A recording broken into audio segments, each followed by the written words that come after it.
telespectador da TVD. Está no ar mais um Justiça e Cidadania. Eu sou o Djair Rota e o tema de hoje, um tema polêmico. Vamos falar sobre direito bancário. Gostaria de agradecer ao Dr. Lucas Massaro por ter aceito o nosso convite. Doutor, muito obrigado por sua presença. O que é empréstimo consignado, doutor? Bom, empréstimo consignado é uma modalidade bancária onde o banco ele tem uma faculdade de emprestar o dinheiro para o cliente e é uma garantia de receber, a certeza de estar recebendo esse crédito. E esse crédito consignado, que assim podemos também chamar, ele tem uma modalidade de juros menor, porque o banco ele tem certeza que vai estar recebendo esse empréstimo. Né? Porque ele é descontado diretamente no salário do empregado, né? Então é uma certeza de ele estar recebendo esse crédito. Entendi. E quem pode fazer esse tipo de empréstimo? É só funcionário público ou alguns outros também?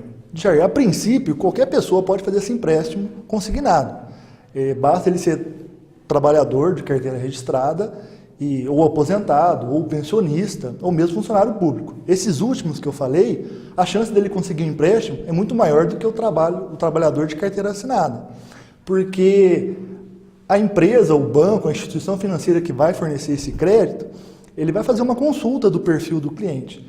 Então, muitas vezes, talvez ele não vai ser aprovado, o trabalhador de carteira assinada. Vai depender se a instituição que ele trabalha, a empresa que ele trabalha, tem algum convênio com aquele banco que vai emprestar.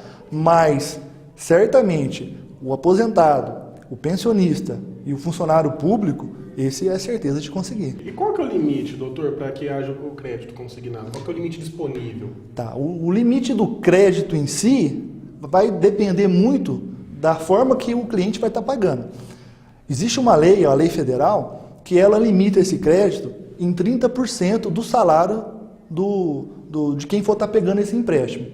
Esses 30% seria a parcela. Então, assim, ele vai pegar um valor X, né? E a parcela que ele vai estar pagando não pode ultrapassar os 30%.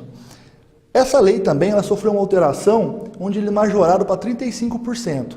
Mas esses 35% não é o valor total da parcela. Né? A parcela em si descontada do salário do consumidor, ela tem que ser limitada a 30%. Essa possibilidade desses 5% a mais foi um cartão de crédito, que ele também consegue ter com essa mesma empresa que está emprestando para ele, e ele vai fazer as compras com o cartão de crédito, e se ao final do mês, quando chegar a fatura, ele não tiver condições de estar pagando aí o valor total da fatura, ele pode consignar 5% do seu salário. Particularmente, eu não aconselho fazer isso não. Por quê? Porque o cartão de crédito, o juro deles é mais alto, né? É mais pesado. E quando você entra no crédito rotativo, você fica pagando somente o mínimo, né, da fatura, certamente você não vai dar conta de pagar depois. Então, em tempos de crise... Não aconselho, de jeito nenhum. É um saco sem fundo. Exatamente. Não vai pagar nunca a dívida. Entendi. E se o cidadão, o consumidor, ele se atrapalhar e não conseguir mais pagar esse consignado, tem como ele cancelar? Quais são as medidas se ele se atrapalhar e não conseguir pagar a dívida? Tá. Quando o cliente me procura, a gente costuma analisar o contrato, porque às vezes existe junto com o empréstimo, ele faz algum seguro. Então vamos imaginar que ele foi despedido, foi mandado embora, né, foi exonerado do cargo público, né? Então às vezes existe um contrato de seguro acessório que permite ele estar quitando ou saldando algumas parcelas, né? E depois ele vai ter que se adequar. Agora, quando não existe essa possibilidade, quando a gente analisa e vê, eu aconselho o cliente a procurar a instituição financeira, tá? Negociar com o gerente, ver se ele consegue aí esticar a parcela. Cancelar, Jair, eu ainda não vi não, sabe? Porque o banco ele te emprestou o dinheiro, então o banco ele vai querer receber esse dinheiro de volta, né? Então ele não vai cancelar. O que pode acontecer é o seguinte, o banco te dá uma oportunidade de você quitar esse contrato com juros menores, né? Diminuir aquele valor contratual, até porque o consumidor ele vai estar antecipando uma dívida que ele tinha que pagar no futuro, né? Então tem essa possibilidade, mas é rara. Entendi. E é possível fazer mais de um consignado ao mesmo tempo? Ó, é possível sim.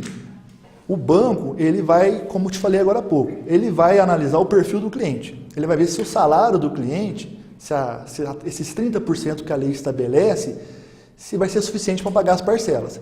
Então eu já vi casos de clientes ter até 4 contatos, 4 empréstimos consignados, mas respeitando esse limite aí de 30% do salário. Em caso de funcionário público, seja militar ou civil, o banco pode cobrar 50% do salário? Acho que... Então, algum tempo atrás, existia um decreto estadual, somente válido no estado de São Paulo, que permitia os bancos a reter 50% do salário do funcionário público. Só que existiam algumas condições, tá? Ele tinha que dar condições de juros menores, ele tinha que estipular prazos maiores ou prazos menores para o funcionário estar pagando. Entretanto, esse 50% estava ferindo o princípio da dignidade humana, porque retinha metade do salário do funcionário. Então, chegava às vezes no final do mês que o funcionário não tinha mais o dinheiro, né? E eles começaram a entrar na justiça. E o Estado de São Paulo, o Tribunal do Estado de São Paulo, ele, através do princípio da dignidade da pessoa humana, ele começou a limitar a 30%, né? Justamente invocando a lei federal, né? E sabe que isso envolve algumas questões políticas, né? Até que o governador do estado, o governador Alckmin, ele promulgou o novo decreto que limitou a 30% somente, tá? E estipulou algumas regras também. E foi aonde entrou a questão do abono, das férias, foi esse novo decreto que estipulou os 30%, que abrangiu todo esse, né, esse montante do cliente. Entendi. Dr. Lucas, é um prazer tê-lo aqui em nosso programa. Esperamos que as dúvidas de alguns consumidores tenham sido esclarecidas. Quem tiver ainda com alguma dúvida, com algum esclarecimento a fazer, procure um advogado de sua confiança. E o programa de hoje encerra por aqui. Eu sou o Djair Rota. Obrigado pela sua audiência. O nosso compromisso semanal é aqui. Justiça e Cidadania na TVD.